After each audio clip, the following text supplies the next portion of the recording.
Europeană.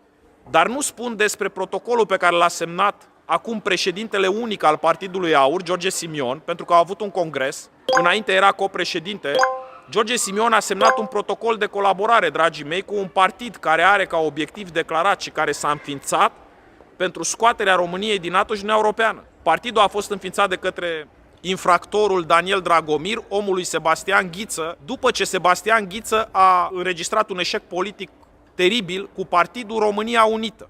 Partidul România Unită, denumit după modelul partidului lui Putin, partidul care îl susține pe Putin, este Partidul Rusia Unită. Ca să vedeți că nimic nu este întâmplător. Și George Simion a semnat acum 6 sau 7 luni de zile acord de colaborare cu acest partid. De fapt, ei au fost tot timpul împreună la acțiunile de zădărnicire a combaterii bolilor comise în București pe tema pandemiei. Acum sunt disperați, au constatat că românii au început să înțeleagă, probabil numai cei foarte hăbăuci,